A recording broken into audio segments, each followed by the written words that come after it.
Working in confined spaces can be deadly. Many people have been killed or seriously injured while working in confined spaces.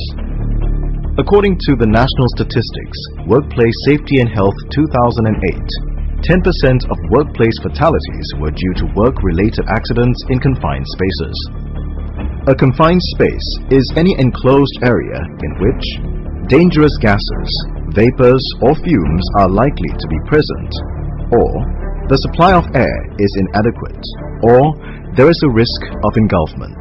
Some common examples of confined spaces include manholes, barge tanks, ISO tanks, boreholes, silos, reactors.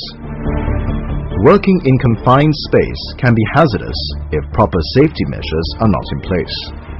Some of the more common hazards faced by personnel working in confined spaces are oxygen deficiency.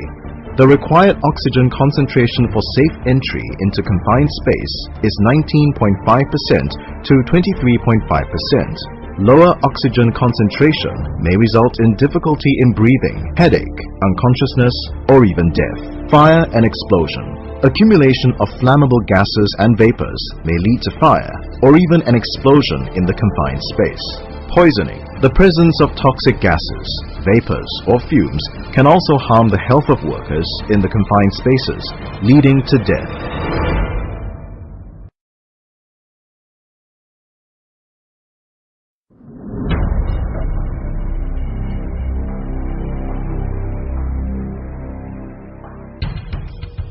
A marine surveying company was engaged to inspect a barge berthed at a shipyard. On day one, the surveyor arrived at the shipyard. He met with the maintenance superintendent, who represented the barge owner, and the captain of the barge's tugboat. Together, they boarded the barge. The surveyor realized that the manholes to the barge tanks were closed. As the tanks were not ventilated, the surveyor asked for the manholes to be opened and that he would be back for inspection the next day. The surveyor then left the barge.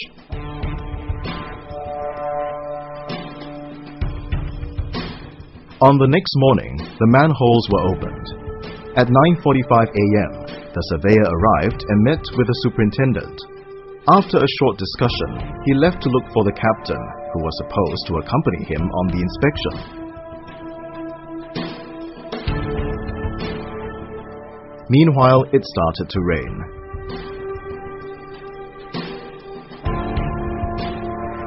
At 10:15 a.m., the superintendent received a call from the captain informing him that the surveyor had not met with him. The captain soon arrived at the security post. After a while, the rain stopped. A crew was mobilized to search for the missing surveyor. It was 11 a.m. During the search, the crew suspected that the missing surveyor might be inside one of the barge's tanks. The search for the surveyor in the tanks began. It was noon. A gas test was conducted before the worker entered the manhole of the tank. The oxygen level in the tank was only 10%. A breathing apparatus would be needed to enter the tank. As no functioning breathing apparatuses were available, a helmet used for blasting operations was used instead. The worker then entered the manhole and caught a glimpse of the surveyor. It was 1:15 p.m. Subsequently, rescue personnel with proper breathing apparatuses managed to reach the surveyor. However, the surveyor had already stopped breathing. By the time SCDF personnel arrived and retrieved his body, it was 2:30 p.m. A simple surveying job resulted in the loss of a life. What went wrong? Insufficient planning, preparation, and communication. The maintenance superintendent and captain were not aware that the surveyor needed to enter the tanks. No preparations were made prior to the inspection. The manholes were only opened on the second morning, which resulted in not having enough time to ventilate the tanks. Entry procedures not followed. An entry permit was not applied and gas tests were not conducted. Because the surveyor entered the barge tank without an entry permit, he violated safety rules and placed his life in danger. Although the surveyor was supposed to be accompanied by the captain, he proceeded with the inspection alone. Lack of emergency procedures.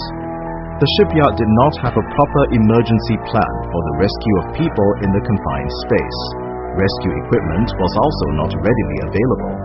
It took more than an hour for the rescue personnel to reach the surveyor after locating his position. Lessons learned.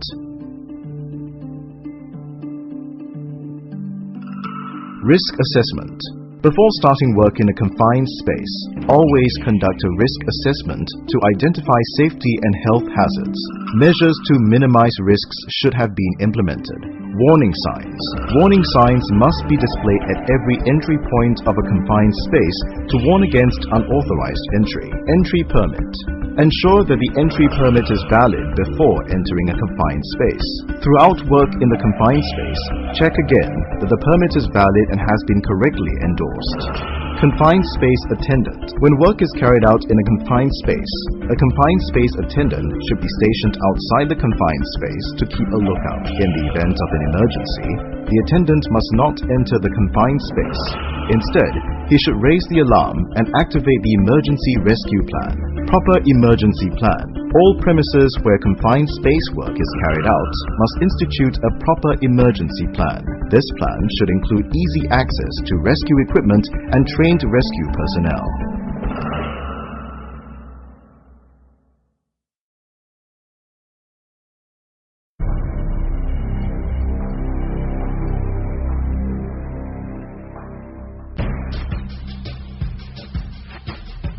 No one should enter or work in a confined space without a valid entry permit.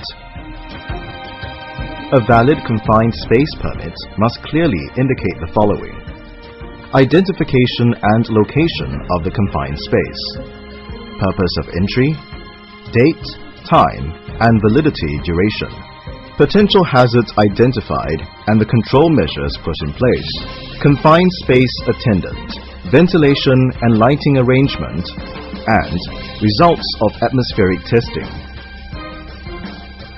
The permit must also be endorsed by the supervisor, confined space assessor, and authorized manager.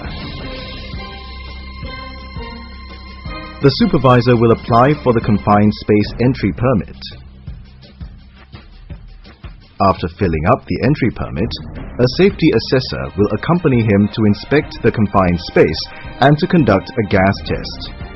The results are recorded and then sent to the authorized manager. Once the authorized manager is satisfied that the confined space is safe and appropriate control measures are in place, he will approve and issue the permit. Before work commences, a copy of the endorsed entry permit must be clearly displayed at the entrance of the confined space.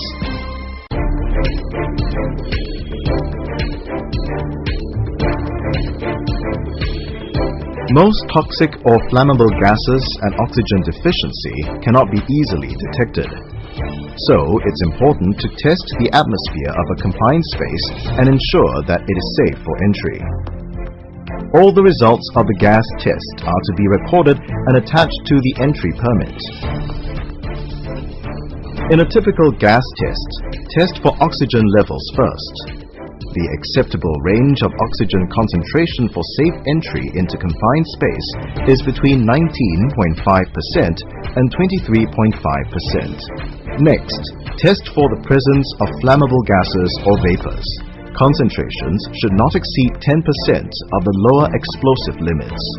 Finally, test for toxic gases, vapors, and volatile organic compound to ensure that their concentrations are below their permissible exposure levels. There are various types of gas detection instruments. It is important that you select a suitable gas detection instrument by assessing the possible atmospheric hazards present. Calibrate the instrument and understand how the selected instrument is used.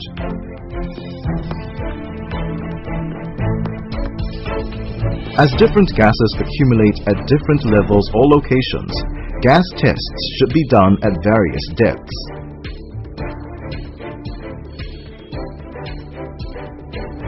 At least one person in a group working in the same vicinity should be equipped with a portable gas detector to monitor the atmosphere continuously. Periodic gas tests should also be conducted. Always strive to achieve a safe environment for workers to breathe and work in. However, there are times when the desired safe working environment cannot be achieved or entry is required for rescue purposes. When this occurs, respiratory protective equipment must be provided. These equipment will allow workers to breathe safely in an oxygen-deficient or toxic environment. There are two common types of respiratory protective equipment: supplied air respirators and air purifying respirators. Supplied air respirators are used when there is a lack of oxygen or a high concentration of contaminants. Examples include self-contained breathing apparatuses and airline respirators.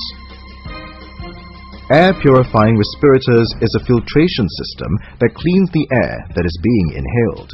They are less bulky and easier to use. However, they cannot be used in oxygen-deficient atmospheres, poorly ventilated confined spaces, areas where concentrations of toxic contaminants are unknown, areas immediately dangerous to life or health, or areas where the concentration of a contaminant is higher than the maximum permissible concentration and/or filter class capacities. Some other personal protective equipment include protective clothing, safety helmets,